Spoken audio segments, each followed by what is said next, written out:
हनुमान जी के द्वारा अपने 5 सेनापतियों को, सेवकों और वाहनों सहित मारा गया सुनकर राजा रावण ने अपने सामने बैठे हुए पुत्र अक्ष कुमार की ओर देखा, जो युद्ध में उद्धत और उसके लिए उत्कंठित रहने वाला था। पिता के दृष्टिपात मात्र से प्रेरित हो वह प्रतापी वीर युद्ध के लिए उत्साहपूर्वक उठा। जैसे श्रेष्ठ ब्राह्मणों द्वारा यज्ञशाला में हविष्य की आहुति देने पर अग्निदेव प्रज्वलित हो उठते हैं, उसी प्रकार वह भी सभा में उठकर खड़ा हो गया। वह महापराक्रमी राक्षस शिरोमणि अक्ष प्रातःकालीन सूर्य के समान कांतिमान तथा तपाए हुए सुवर्ण के जाल से आच्छादित रथ पर आरूढ़ हो उन महाकपि हनुमान जी के पास चल दिया। वह रथ उसे बड़ी भारी तपस्याओं के संग्रह से प्राप्त हुआ था। उसमें तपे हुए जाम्बुनद सुवर्ण की जाली जड़ी हुई थी, पताका फहरा रही थी। उसका ध्वज दंड रत्नों से विभूषित था। उसमें मन के समान वेग वाले 8 घोड़े अच्छी तरह जुते हुए थे। देवता और असुर कोई भी उस रथ को नष्ट नहीं कर सकते थे।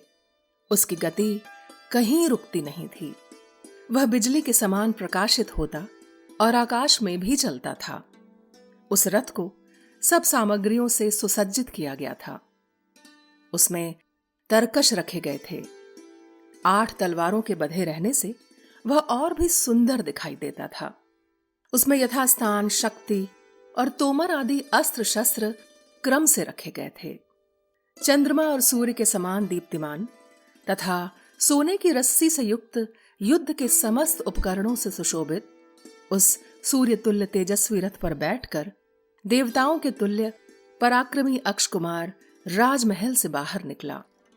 घोड़े, हाथी और बड़े बड़े रथों की भयंकर आवाज से पर्वतों सहित पृथ्वी तथा आकाश को गुंजाता हुआ वह बड़ी भारी सेना साथ लेकर वाटिका के द्वार पर बैठे हुए शक्तिशाली वीर वानर हनुमान जी के पास जा पहुंचा। सिंह के समान भयंकर नेत्र वाले अक्ष ने वहां पहुंचकर लोक संहार के समय प्रज्वलित हुई प्रलयाग्नि के समान स्थित और विस्मय एवं संभ्रम में पड़े हुए हनुमान जी को अत्यंत गर्व भरी दृष्टि से देखा। उन महात्मा कपिश्रेष्ठ के वेग तथा शत्रुओं के प्रति उनके पराक्रम का और अपने बल का भी विचार करके वह महाबली रावण कुमार प्रलय काल के सूर्य की भांति बढ़ने लगा। हनुमान जी के पराक्रम पर दृष्टिपात करके उसे बड़ा क्रोध आ गया। अतः स्थिरतापूर्वक स्थित हो उसने एकाग्र चित्त से 3 तीखे बाणों द्वारा रण दुर्जय हनुमान जी को युद्ध के लिए प्रेरित किया। तदनंतर हाथ में धनुष और बाण लिए अक्ष ने यह जानकर कि ये खेद या थकावट को जीत चुके हैं और शत्रुओं को पराजित करने की योग्यता रखते हैं और युद्ध के लिए इनके मन का उत्साह बढ़ा हुआ है, इसलिए ये गर्वीले दिखाई देते हैं, उनकी ओर दृष्टिपात किया। गले में सुवर्ण के पदक, बाहों में बाजूबंद और कानों में मनोहर कुंडल धारण किए वह शीघ्र पराक्रमी रावण कुमार हनुमान जी के पास आया। उस समय उन दोनों वीरों में जो टक्कर हुई उसकी कहीं तुलना ही नहीं थी। उनका युद्ध देवताओं और असुरों के मन में भी घबराहट पैदा करने वाला था। कपिश्रेष्ठ हनुमान और अक्ष कुमार का वह संग्राम देखकर भूतल के सारे प्राणी चीख उठे। सूर्य का ताप कम हो गया, वायु की गति रुक गई, पर्वत हिलने लगे, आकाश में भयंकर शब्द होने लगा और समुद्र में तूफान आ गया। अक्ष कुमार निशाना साधने, बाण को धनुष पर चढ़ाने और उसे लक्ष्य की ओर छोड़ने में बड़ा प्रवीण था। उस वीर ने विषधर सर्पों के समान भयंकर सुवर्णमय पंखों से युक्त सुंदर अग्रभाग वाले तथा पत्रयुक्त 3 बाण हनुमान जी के मस्तक में मारे। उन तीनों की चोट हनुमान जी के माथे में एक साथ ही लगी। इससे खून की धारा गिरने लगी। वे उस रक्त से नहा उठे और उनकी आंखें घूमने लगीं। उस समय बाण रूपी किरणों से युक्त हो वे तुरंत के उगे हुए अंशुमाली सूर्य के समान शोभा पाने लगे। तदनंतर वानर राज के श्रेष्ठ मंत्री हनुमान जी राक्षस राज रावण के राजकुमार अक्ष को अति उत्तम विचित्र आयुध एवं अद्भुत धनुष धारण किए देख हर्ष और उत्साह से भर गए और युद्ध के लिए उत्कंठित हो अपने शरीर को बढ़ाने लगे। हनुमान जी का क्रोध बहुत बढ़ा हुआ था। वे बल और पराक्रम से संपन्न थे, अतः मंदराचल के शिखर पर प्रकाशित होने वाले सूर्यदेव के समान वे अपनी नेत्राग्निमयी किरणों से उस समय सेना और सवारियों सहित राजकुमार अक्ष को दग्ध सा करने लगे। तब जैसे बादल श्रेष्ठ पर्वत पर जल बरसाता है, उसी प्रकार युद्ध स्थल में अपने शरासन रूपी इंद्रधनुष से युक्त वह राक्षस रूपी मेघ बाण वर्षी होकर कपिश्रेष्ठ हनुमान रूपी पर्वत पर बड़े वेग से बाणों की वृष्टि करने लगा।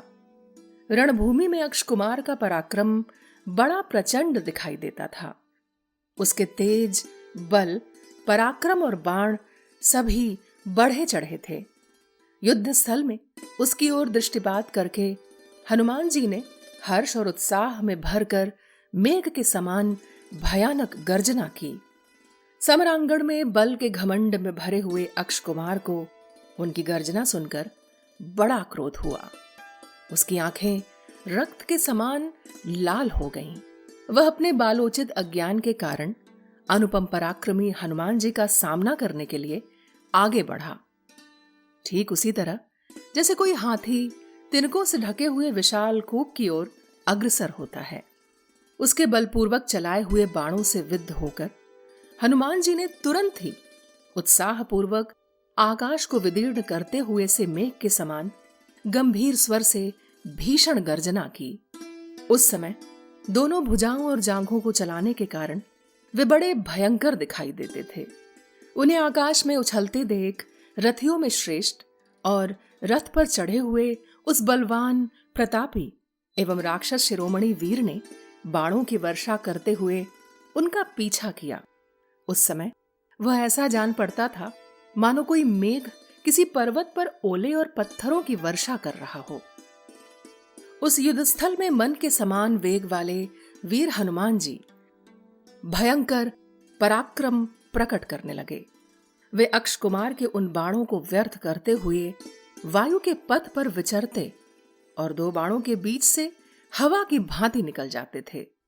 अक्ष कुमार हाथ में धनुष लिए युद्ध के लिए उन्मुख हो नाना प्रकार के उत्तम बाणों द्वारा आकाश को आच्छादित किए देता था।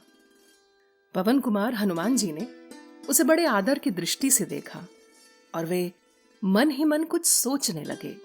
इतने में ही महामना वीर अक्ष कुमार ने अपने बाणों द्वारा कपिश्रेष्ठ हनुमान जी की दोनों भुजाओं के मध्य भाग छाती में गहरा आघात किया। वे महाबाहु वानर वीर समयोचित कर्तव्य विशेष को ठीक ठीक जानते थे, अतः वे रणक्षेत्र में उस चोट को सहकर सिंहनाद करते हुए उसके पराक्रम के विषय में इस प्रकार विचार करने लगे।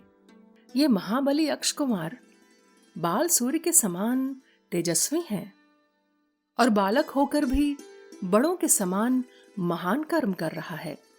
युद्ध संबंधी समस्त कर्मों में कुशल होने के कारण अद्भुत शोभा पाने वाले इस वीर को यहां मार डालने की मेरी इच्छा नहीं हो रही है। यह महामनस्वी राक्षस कुमार बल पराक्रम की दृष्टि से महान है, युद्ध में सावधान एवं एकाग्र चित्त है तथा शत्रु के वेग को सहन करने में अत्यंत समर्थ है। अपने कर्म और गुणों की उत्कृष्टता के कारण यह नागों, यक्षों और मुनियों के द्वारा भी प्रशंसित हुआ होगा, इसमें संशय नहीं है। पराक्रम और उत्साह से इसका मन बढ़ा हुआ है। यह युद्ध के मुहाने पर मेरे सामने खड़ा हो मुझे ही देख रहा है। शीघ्रता पूर्वक युद्ध करने वाले इस वीर का पराक्रम देवताओं और असुरों के हृदय को भी कंपित कर सकता है, किंतु यदि इसकी उपेक्षा की गई तो यह मुझे परास्त किए बिना नहीं रहेगा, क्योंकि संग्राम में इसका पराक्रम बढ़ता जा रहा है। अतः अब इसे मार डालना ही मुझे अच्छा जान पड़ता है। बढ़ती हुई आग की उपेक्षा करना कदापि उचित नहीं है। इस प्रकार शत्रु के वेग का विचार कर उसके प्रतिकार के लिए अपने कर्तव्य का निश्चय करके महान बल और पराक्रम से संपन्न हनुमान जी ने उस समय अपना वेग बढ़ाया और उस शत्रु को मार डालने का विचार किया। तत्पश्चात आकाश में विचरते हुए वीर वानर पवन कुमार ने थप्पड़ों की मार से अक्ष कुमार के उन 8 उत्तम और विशाल घोड़ों को, जो भार सहन करने में समर्थ और नाना प्रकार के पैतरे बदलने की कला में सुशिक्षित थे, यमलोक पहुंचा दिया। तदनंतर वानर राज सुग्रीव के मंत्री हनुमान जी ने अक्ष कुमार के उस विशाल रथ को भी अभिभूत कर दिया। उन्होंने हाथ से ही पीट कर रथ की बैठक तोड़ डाली और उसके हरसे को उलट दिया। घोड़े तो पहले ही मर चुके थे, अतः वह महान रथ आकाश से पृथ्वी पर गिर पड़ा। उस समय महारथी अक्ष कुमार धनुष और तलवार ले रथ छोड़ अंतरिक्ष में ही उड़ने लगा। ठीक वैसे ही जैसे कोई उग्र शक्ति से संपन्न महर्षि योग मार्ग से शरीर त्याग कर स्वर्गलोक की ओर चला जा रहा हो। तब वायु के समान वेग और पराक्रम वाले कपिवर हनुमान जी ने पक्षिराज गरुण, वायु तथा सिद्धों से सेवित व्योम मार्ग में विचरते हुए उस राक्षस के पास पहुंचकर क्रमशः उसके दोनों पैर दृढ़ता पूर्वक पकड़ लिए। फिर तो अपने पिता वायुदेव के तुल्य पराक्रमी वानर शिरोमणि हनुमान जी ने जिस प्रकार गरुण बड़े बड़े सर्पों को घुमाते हैं, उसी तरह उसे हजारों बार घुमाकर बड़े वेग से उस युद्ध भूमि में पटक दिया। नीचे गिरते ही उसकी भुजा, जांघ, कमर और छाती के टुकड़े टुकड़े हो गए।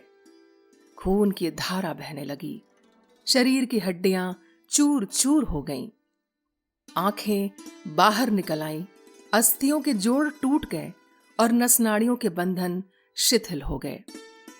इस तरह यह राक्षस पवन कुमार हनुमान जी के हाथ से मारा गया।